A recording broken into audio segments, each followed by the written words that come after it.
Seja bem-vindo ao Na Sala do Conselho, o podcast do CMJ que fala não só sobre a sua empresa e sobre governança, mas sobre você também, o empresário. Hoje eu tenho o prazer de estar aqui com a Cíntia Venâncio, que é a fundadora do Espaço Cozy Casamirante. Casamirante. Gente, se vocês ainda não conhecem, é a melhor vista de São Paulo. Se você quer fazer um evento, conheça a Casa Cozy Casamirante. Isso. Mas melhor do que eu para apresentar a Cíntia e o negócio da Cíntia, é ela mesma fazer isso. Cíntia, prazer de ter você aqui no nosso podcast. Prazer, Pedro. E me conta um pouco quem é a Cíntia e quem é a Casa Cozy Casamirante. Vamos lá. Então, eu sou administradora de empresas de formação e passei boas décadas aí no mercado corporativo. Até que eu resolvi empreender aos 40 anos e abrir um negócio diferente, né? Nessa minha carreira executiva, corporativa, eu primeiro passei por grandes organizações, passei pela Dow Química, passei pela Unilever, mas eu tive uma carreira corporativa,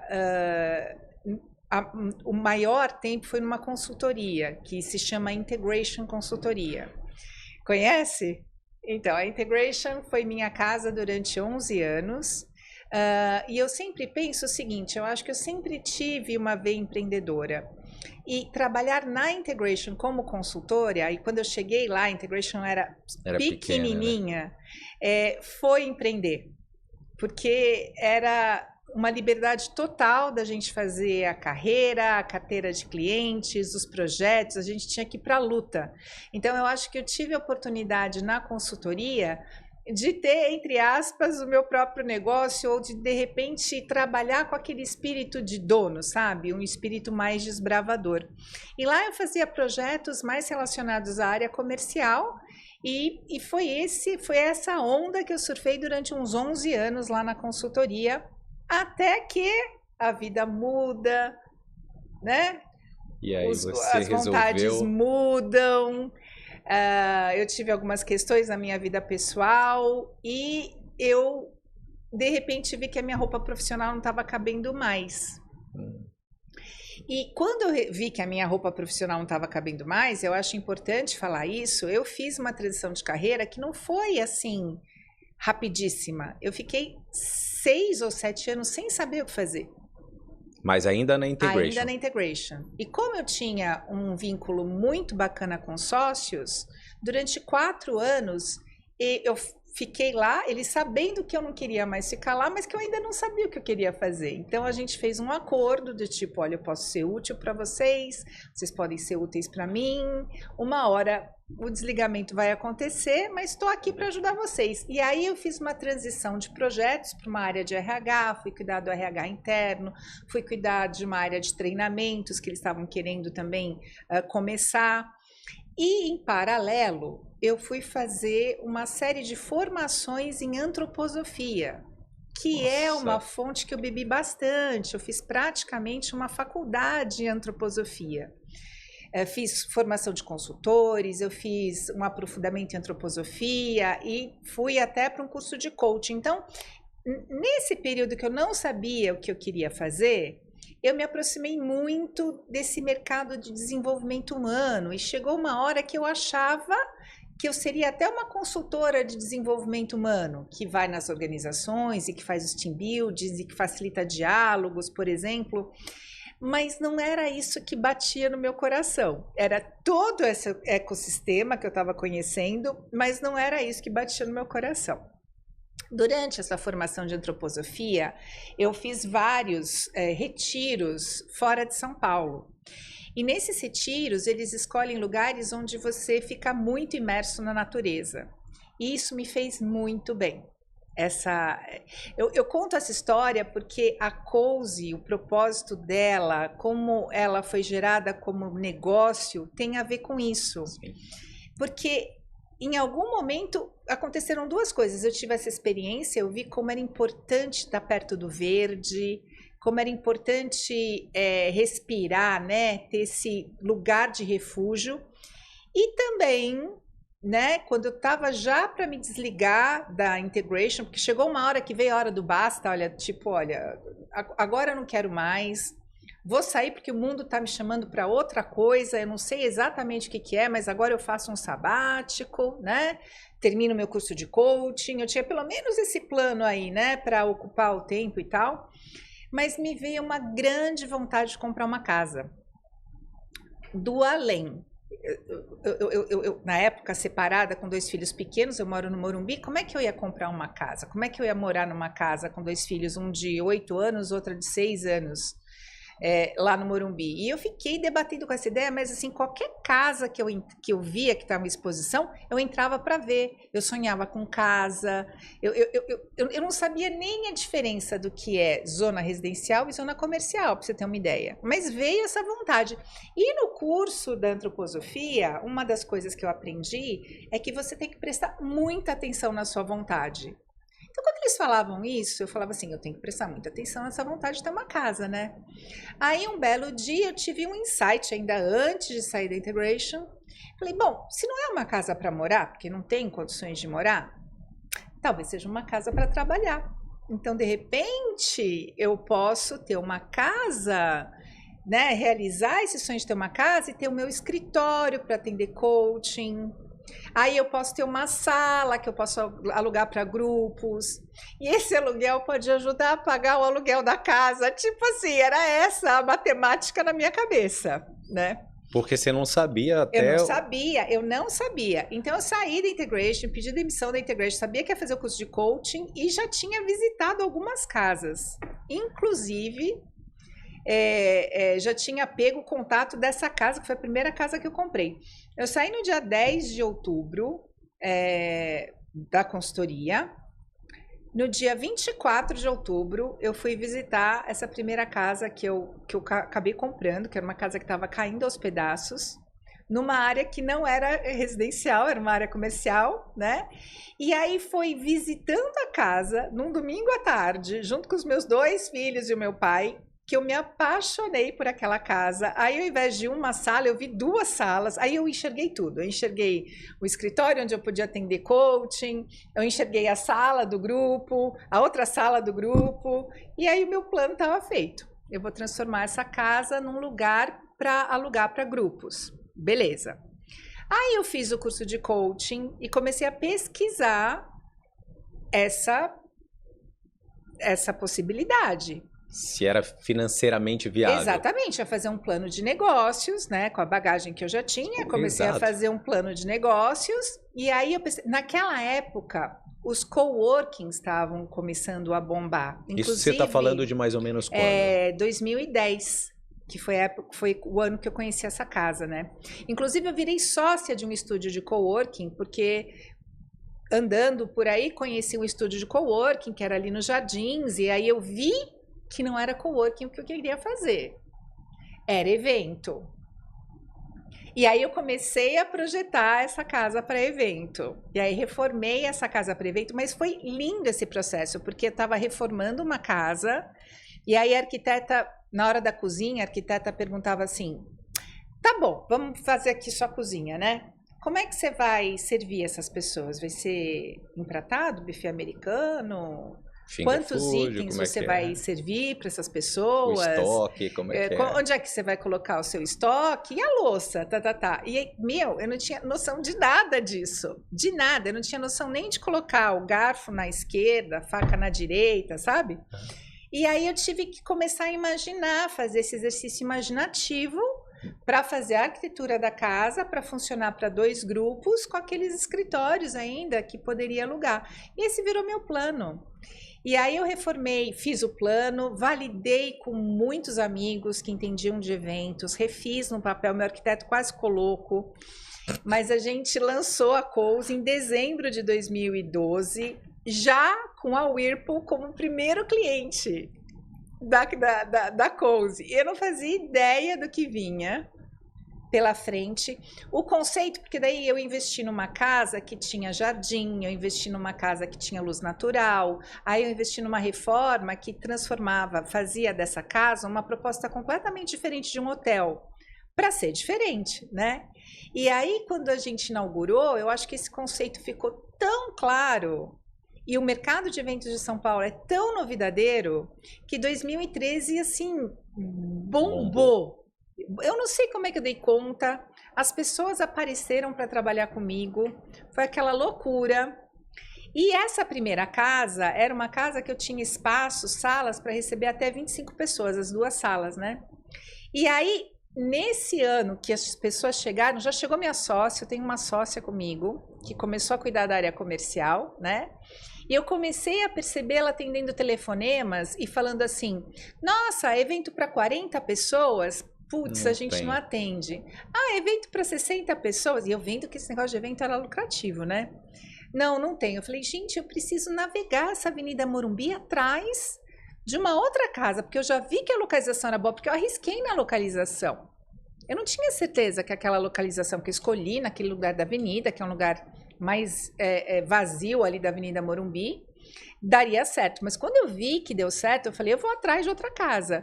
Peguei uma corretora de imóveis, em 1 ano aluguei a Casa Mirante, que é a casa que hoje é o sobrenome da empresa, Cozy Casa Mirante, que é uma casa 3 vezes maior do que a primeira casa. E o resumo da ópera é que essa casa é enorme. O Morumbi tinha aqueles casarões enormes, né? Esse casarão era na avenida, ele tinha 1.500 metros.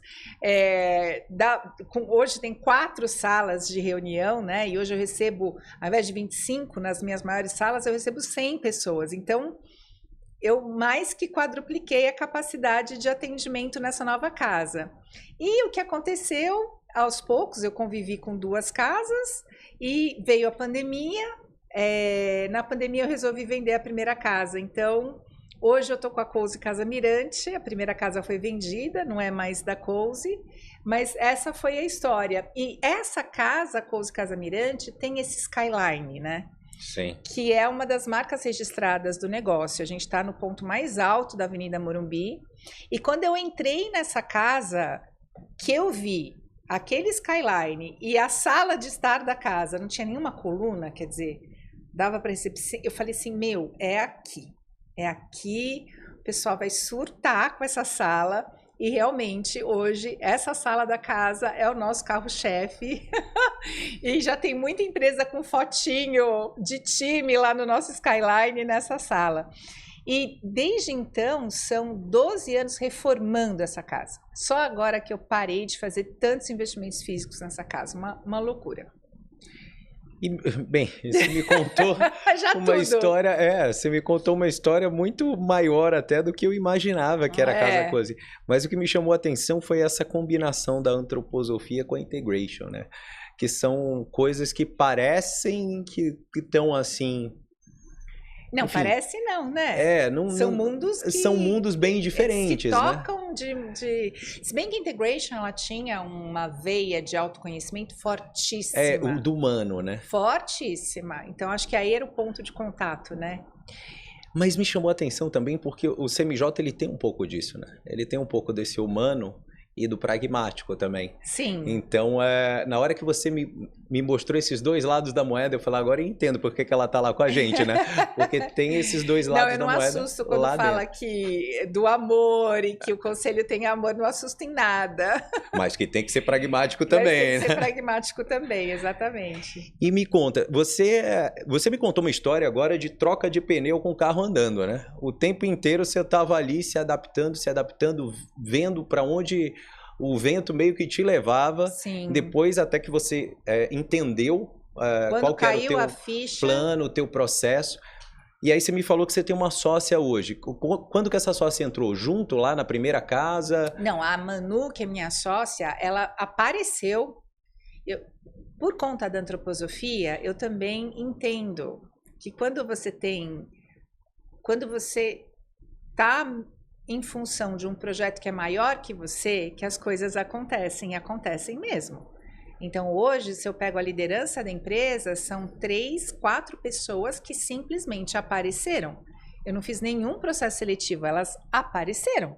A Manu, minha sócia, apareceu. Imagina, eu tinha uma empresa recém-criada, aquele sitezinho mequetrefe feito em WordPress, e a minha sócia viu o meu site mequetrefe, um WordPress, e falou, eu quero trabalhar, eu sou do mundo, ela fazia casamentos e tal, eu quero mudar, tô cansada desse mundo, eu quero ir pro corporativo, deixa eu ligar aqui para essa Cozy e ver o que acontece. Foi assim que minha sócia chegou. E no começo, ela começou cuidando da área comercial, ela era funcionária mesmo, né? Mas eu desenvolvi com a Manu uma parceria muito especial, né? Tanto que a gente está juntas até hoje, e ela virou sócia depois de uns 4, 5 anos. Aí eu propus sociedade para ela. E como que foi essa estruturação no começo da empresa? Porque você me contou, enfim, você foi assim meio sem plano, chegou lá, as coisas aconteceram, você comprou o negócio, você meio que fez um plano de negócio ali para ver se era viável. Sim. Mas assim, uma coisa é o plano de negócio, outra coisa é você operacionalizar esse plano de negócio. E como que foi essa loucura do dia a dia ali? Como você já chegou montando uma empresa grande? Qual era o tamanho do teu negócio naquele...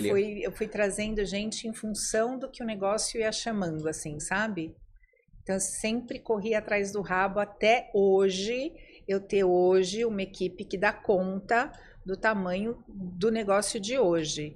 Mas sempre veio mais demanda do que eu estava preparada para atender. E aí eu tinha que dar um jeito de atender. Então, meio que funcionou desse jeito, assim, sabe? A gente, como empresário, a gente acha que isso acontece com a gente, né? Até que a gente vê a história do outro e fala, nossa, é igual.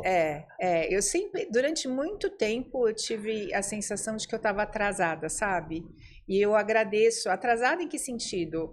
Que eu não estava com a melhor estrutura ou com o melhor serviço para atender os clientes, apesar de todos serem muito satisfeitos, mas eu olho para anos atrás e falo assim, como eu atendia? Porque sempre atendi grandes empresas, e grandes empresas são super exigentes, né? Sim. Então eu falo, nossa, como é que eu consegui atender clientes tão exigentes com a estrutura que eu tinha na época? E conseguia, né? Então, mas sempre aquela sensação, ai meu Deus, tem que atrasar, tem que me profissionalizar, tem que treinar, né? No nosso caso foi assim, sempre o mercado puxando a gente. E me diz uma coisa, como que você conheceu o CMJ nesse processo todo? Onde que o CMJ apareceu na tua vida? Foi assim, durante a minha atividade lá é uma casa de eventos.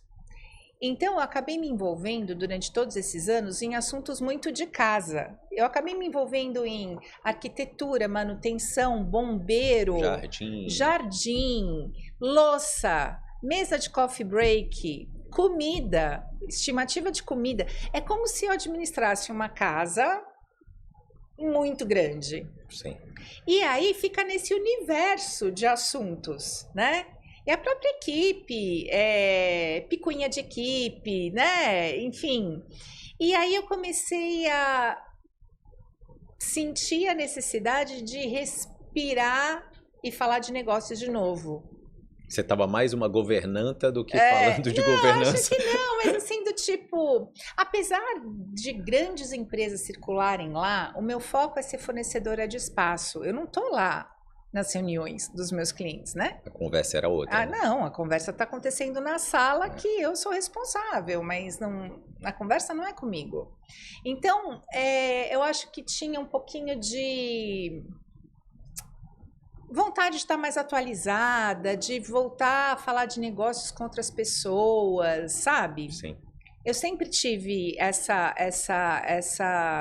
necessidade de diálogo de negócios, porque talvez seja uma coisa natural para mim, né? Como talvez empreendedora e tal. E aí chegou um ano que eu perguntei, eu falava o que eu posso fazer, Aí eu conversei com uma amiga minha, que inclusive foi professora do CMJ, a Gra Merlina. Uhum. Ela agora não está mais, mas na época ela estava como professora do CMJ. E ela falou assim, por que você não vai conhecer o CMJ? Porque é uma rede para pequenos e médios empresários. Então, eu sou uma pequena empresária, então eu sou target do CMJ, né?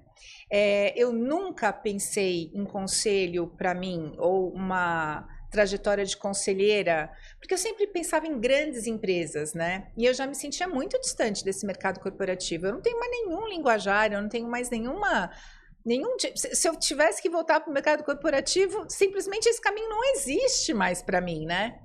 Mas quando eu soube que era pequenas e médias empresas, eu falei, bacana esse trem aí, né? E aí aí eu vi que tinha formação, eu nem pensava na questão da Couse ser uma empresa aconselhada, eu estava mais era querendo fazer a formação para ver se eu criava oportunidades de conhecer outras empresas, networking, ou de até ser conselheira, né? De pequenas empresas com lugar de fala, né? Sim. Não porque eu sou uma especialista. Então, toda vez que eu participo de um conselho, quando eu estou com outro empresário, eu sempre contribuo com o que eu vivi. Então, eu não sou especialista em tecnologia, eu não sou especialista em logística, não sou especialista em um monte de coisas, mas eu vivi problemas com contador, problemas com agência de comunicação, problemas com funcionário, isso tudo eu tenho para agregar, né? Então, eu comecei a formação curta, né? Não é uma formação longa. Gostei da turma, gostei do ambiente, já começou a satisfazer, a tirar aquela sede, né? De falar de negócios. Oxigenar, né? Começou a oxigenar. Foi bom ver a preocupação do CMJ com certos assuntos, como ESG, como sustentabilidade, né? Enfim, eu vi que teve uma tônica, né? Que de repente eu não estava vendo essa tônica. Aí eu começo a perceber quantas oportunidades existem na minha empresa. E aí aconteceu o mais legal, que foi participar dos conselhos como estudante, né? Que eu acho que esse é um grande diferencial do CMJ, é você estar lá e participar do Isaac Newton, do Albert Einstein e do Steve Jobs. E aí eu adorei, né? Porque aí eu já estava lá com lugar de fala, porque quando eu vi os outros empresários, porque eu tenho essa junção, né, de ser empresária e fazer então aí eu vi que eu tinha um lugar de fala como empresária a minha potência como conselheira estava ali. E aí eu comecei a pensar, putz, mas eu quero agora fazer um investimento em ser conselheira? Não, por que eu não entro com a minha empresa no conselho, né? Tendo conselho compartilhado. E aí fiz até uma jogada bacana com o CMJ, porque várias reuniões do conselho tinham que acontecer em São Paulo, então acabaram sendo na Couse. Então, deu um borogodó ali, bacana, e eu comecei a participar da turma Isaac Newton. Deu uma parceria interessante.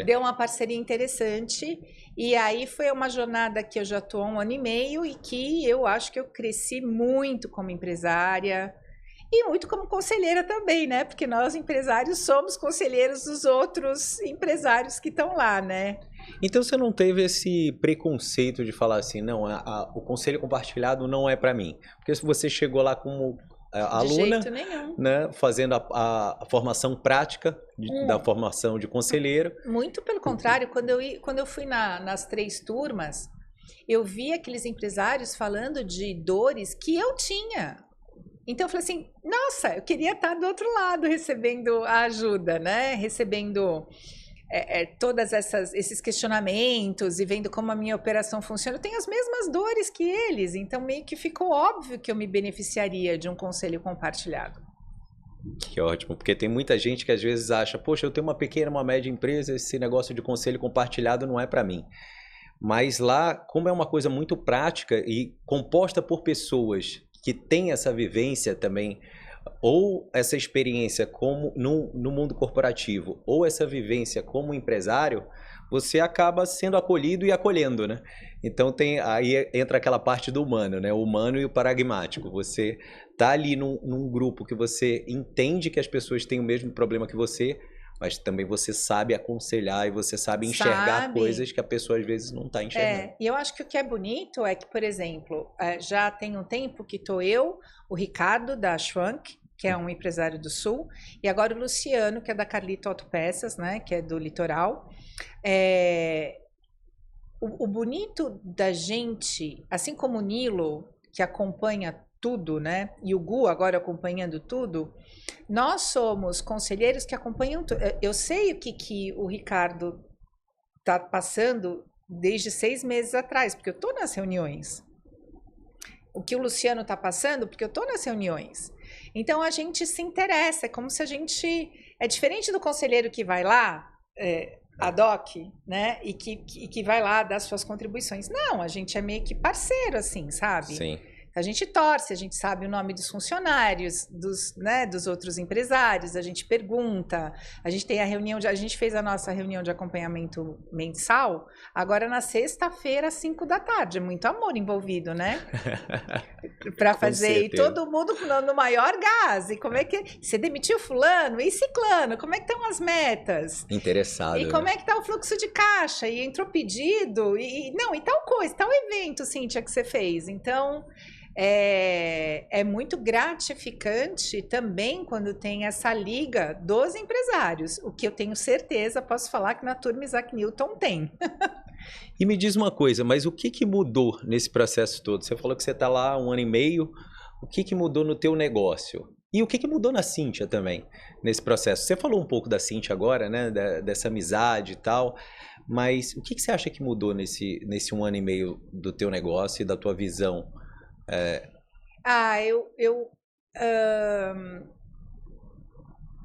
Às vezes eu descrevo o CMJ, é uma metáfora, mas vamos contextualizar. Eu comecei a estar com outros empresários que têm metas e projetos, e eu comecei a colocar para mim metas. A partir do momento que eu comecei a colocar metas mais claras, que eu acho que isso o CMJ me ajudou a pensar, principalmente na entrada,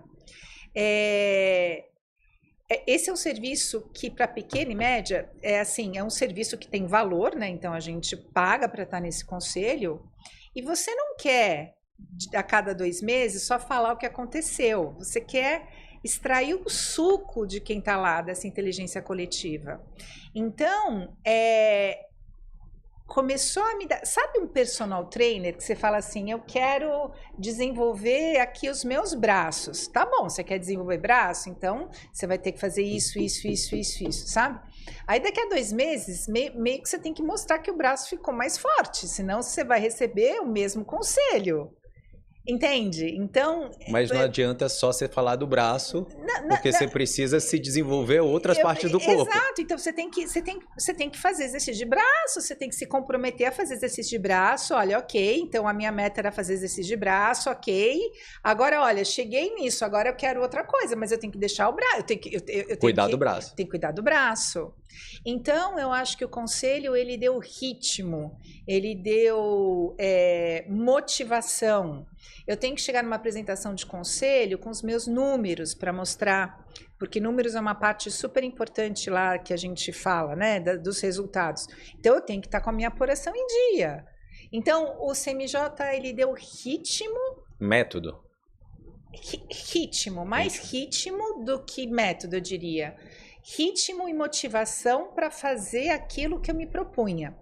E isso acelerou o número de projetos e o número de coisas que eu implementei na organização.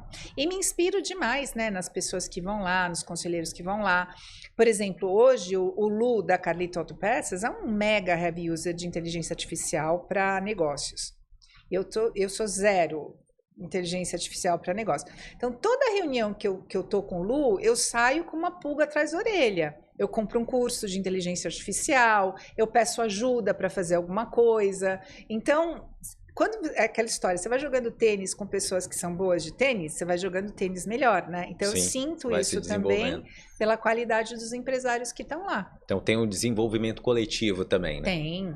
É importante não só você treinar o braço dentro de casa, mas você ir na academia e os outros te ajudarem. Tem, com certeza. Eu já entrei numa reunião de conselho, por exemplo, acho que o grande projeto que eu fiz, o maior deles, nesse 1 ano e meio, foi toda a revisão dos meus processos comerciais, né? Então, graças a Deus, a gente fez, assim, uma evolução bem grande nisso. E eu não sabia o básico. E eu cheguei lá, eu lembro de uma reunião do conselho, que eu falava assim, gente, eu não sei por onde começar. Eu não sei o que é SDR, BDR, aí, tipo assim, aí tinha gente lá que sabia o que era isso, começaram a falar um monte de sigla. Eu falava, mas sabe, tem da humildade, não sei o que é isso, o que é isso? Quanto ganha uma pessoa dessa? Onde eu encontro uma pessoa dessas? Eu contrato uma pessoa júnior, uma pessoa sênior, o que eu faço? Porque às vezes você fica bloqueado no assunto, você não sabe nem por onde começar. E eu lembro que nessa reunião do conselho, eu ganhei uma aula, né? Tinha ali conselheiros super ligados nessa área comercial. Eu ganhei uma aula, eu saí de lá sabendo para onde ir. Então, eu entrei na reunião paralisada e eu saí sabendo. Não, você tem que ir por aqui, tem que ir pela direita, entendi isso aqui. Então, sempre agregou, as reuniões sempre agregaram.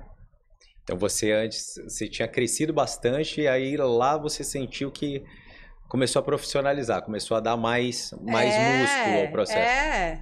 Você sabe que você falou uma coisa que me chama muita atenção em vários conselhos, que as pessoas às vezes passam 80% da reunião lá do conselho falando de passado.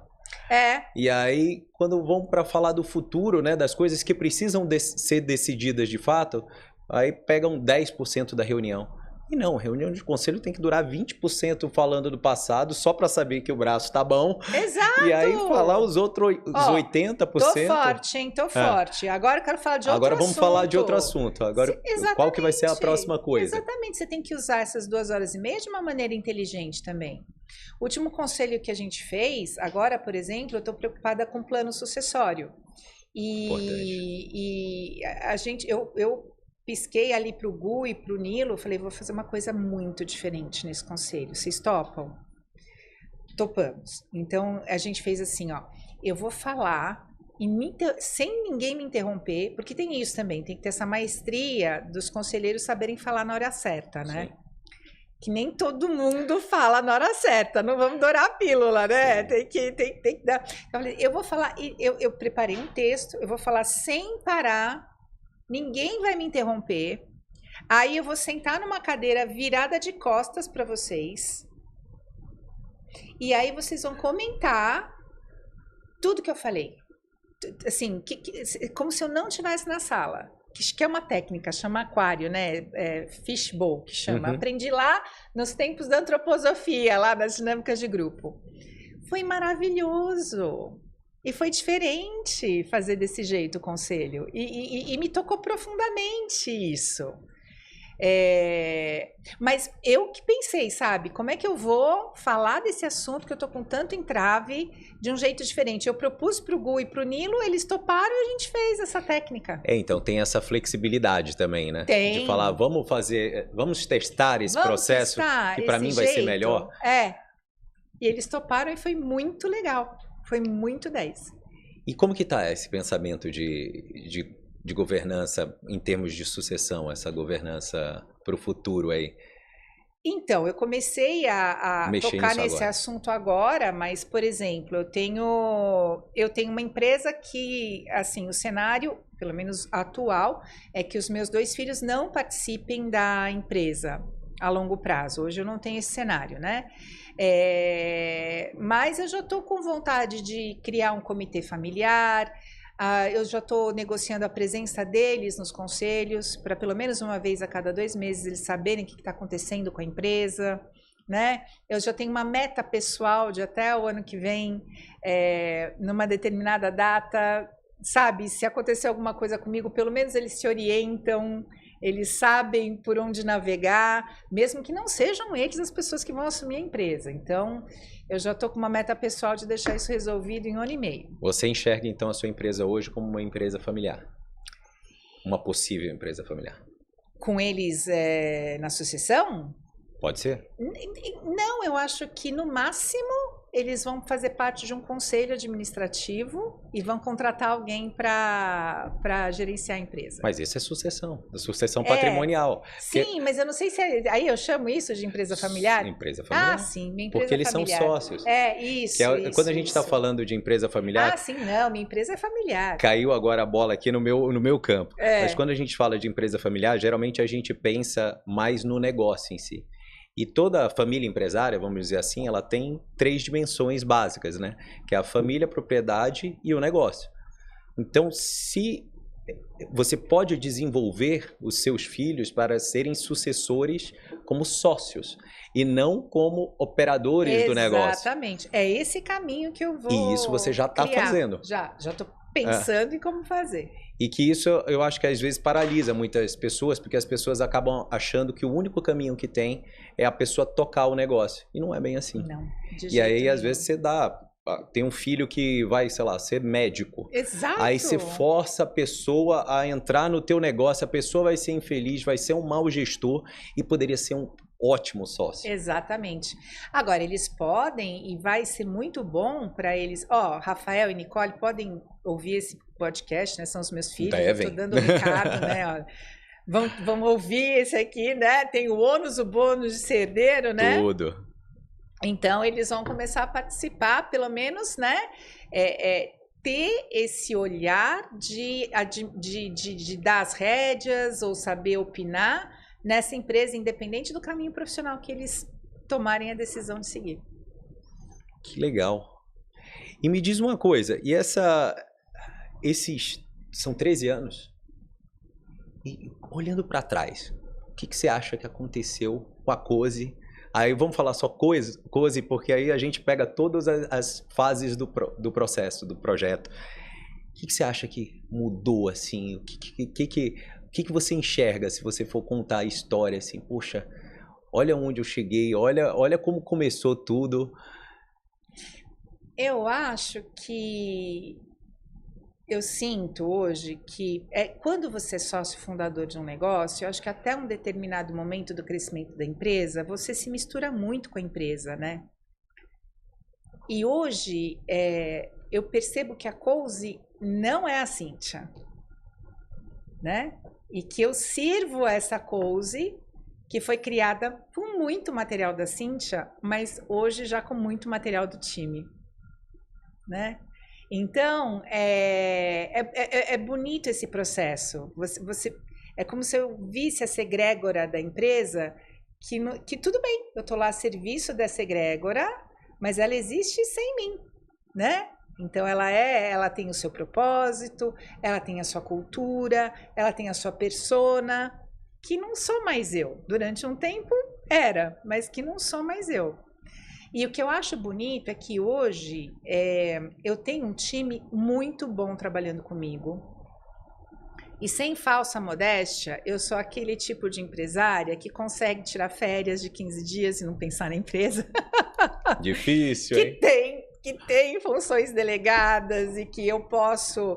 Eu sinto hoje que fora o marketing, que acho que é uma função que está mais comigo, e decisões de negócio e de investimento, que realmente não tem como, eu sinto que hoje lá o meu papel é ser motor de melhoria, seja de pessoas, processos, cultura, né? O que a gente pode melhorar? Hoje, se eu ficar um mês fora da Cozy, os eventos vão acontecer, o cliente vai ligar, o cliente vai ser atendido, os eventos vão acontecer, o mobiliário está lá, a casa está lá, tá tudo lá, a comida vai estar na mesa, bem servida, mas o que eu sou hoje é um motor de vamos para frente, vamos para frente, vamos para frente. É isso, eu estou sempre pensando no que melhorar em várias áreas e me metendo em várias áreas para melhorar, mas não na operação. Então, microgerenciamento é tipo 0 comigo. Olha, você é uma espécie que é difícil da gente encontrar por aí. Mas teve um clique ou foi um processo essa história do CPF e do CNPJ quebrar, assim? Eu acho que foi esse time que eu fui desenvolvendo, porque daí você vê a responsabilidade deles e a liderança deles como Cozy, né? Eles respondem pela Cozy, eles são a imagem da Cozy. Eu tenho minha sócia falando pela Cozy, então, né? Eu tenho meu gerente operacional falando pela Cozy, eu tenho minha financeira falando pela Cozy. Então, não sou eu, não é a minha voz só, são muitas vozes e que eu tenho que respeitar. Hoje, até eu brinco, né? Meu gerente operacional, a gente chama que é o prefeito da casa. Eu, como dona do negócio, tem várias decisões que eu tenho que validar com ele, como tem várias decisões da área comercial que eu tenho que validar com a minha sócia. Eu não posso falar uma coisa para o cliente que vai contra o que minha sócia dá de diretriz na área comercial, né? Então, você vai percebendo isso, que você está dentro já de uma máquina. Você tem um papel, mas essa máquina existe. Então, acho que foi com essa criação desse time que está comigo já há um tempo. É tão difícil, né? Porque as pessoas acham que delegar é delegar tarefa, né? E não delegar o pensamento, a estratégia, delegar a função de fato, né? Porque uma tarefa todo mundo pega uma água ali para mim, isso é simples de você delegar. Mas na hora que você me ajuda a pensar na estratégia, ou pensa na estratégia da tua área de fato. O que você imagina para o nosso negócio daqui a 10 anos? Então a pessoa ter essa noção, isso é libertador e é fundamental para todo tipo de... E no meu caso, eu acho que eu sou uma pessoa que eu confio muito. Então, esses líderes que estão comigo, eu sempre dei autonomia. Eu acho que assim, eu sou mais do estilo da autonomia. Quando dá uma cagada, vamos lidar com a... Sim. com perdão da palavra, né? Com o problema. Sim. E ver como é que ajusta e dá limite. Então, eu dou limite depois que eu dei autonomia. Errei com isso? Errei com alguns profissionais, mas esse é o meu estilo, não adianta.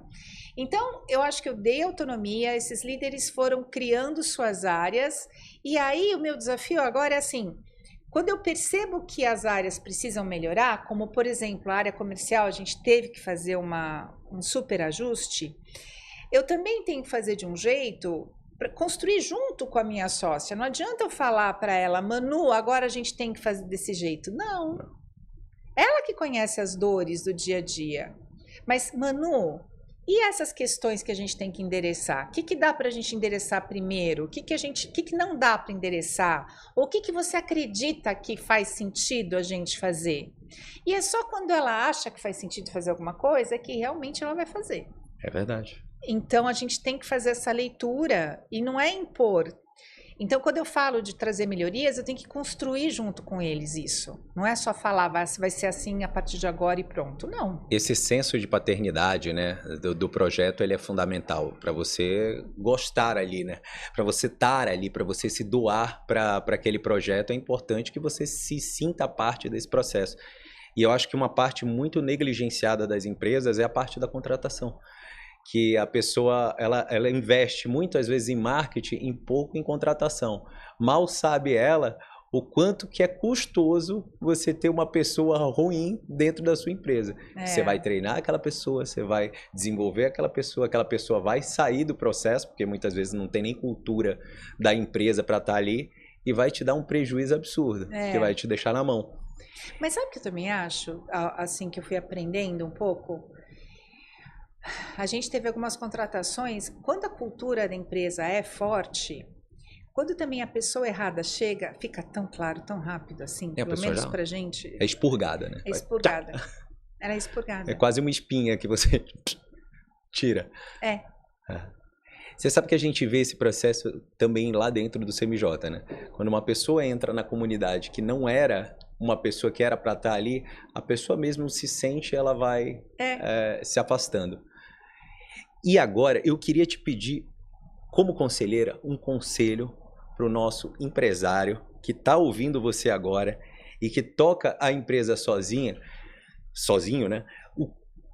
Qual que você acha que foi o primeiro clique? Onde que mudou esse processo para você falar, poxa, eu tenho que ser essa pessoa que delega, eu tenho que ser essa pessoa que constrói o time. Como que foi essa vontade aí de você? Óbvio que já vem um pouco do teu estilo. Acho que sim. Mas onde que teve? Teve um clique aí? Teve algum processo? Porque isso é uma dor muito grande do empresário, né? Ele quer controlar tudo, ele quer toda hora tá ali sabendo de tudo, tá viajando às vezes, aí tá no WhatsApp para saber o que tá acontecendo na empresa. Como foi que você conseguiu tirar essa amarra? Eu acho que vou tocar em 2 pontos aqui. Eu acho que eu já fui percebendo esse papel eu tive que aprender muito em gestão de pessoas. Eu acho que eu tenho talvez uma habilidade mais natural em gerir pessoas, né? Mas eu tive que aprender muito nessa questão de gestão de pessoas. Mas sabe que teve um livro que me ajudou demais a olhar essa questão, que foi aquele O Monge e o Executivo.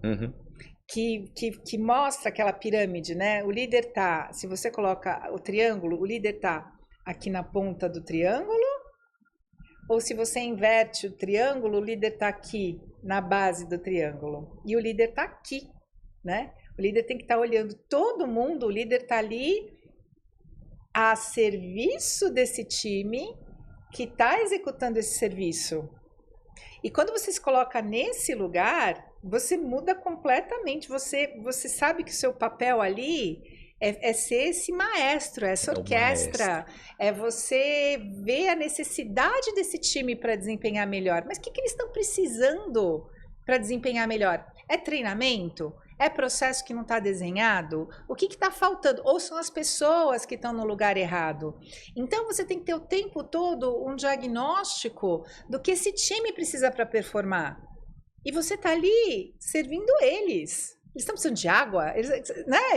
É um time que está jogando futebol. Eles estão precisando de água, estão precisando de descanso, eles estão precisando... O que esse time está precisando, né? Então, adorei quando eu li esse livro, porque encaixou para mim esse lugar. Eu me sinto nesse lugar do triângulo mesmo, lá na Cozy, sabe? Outra coisa é que, de novo, eu vou voltar para a antroposofia. Acho que tem uma questão de fé e valores, de confiança no outro, de saber olhar o outro, de enxergar o outro que está trabalhando com você, que precisa de um olhar de amor. Porque se não tiver esse olhar de amor e de confiança, não vai delegar processo, sempre vai estar desconfiado. Se o outro é aquele que te passa rasteira, se o outro é aquele que vai te ferrar porque vai ter processo trabalhista, se você ficar trabalhando com medo de que as coisas vão dar errado para você, elas vão dar errado. Elas vão dar errado para você, né? Então, por exemplo, nesses 13 anos, a gente teve dois processos trabalhistas, para você ter uma ideia, num time que é de serviços, e eu tenho ali 40, 60 pessoas trabalhando comigo todos os anos, né?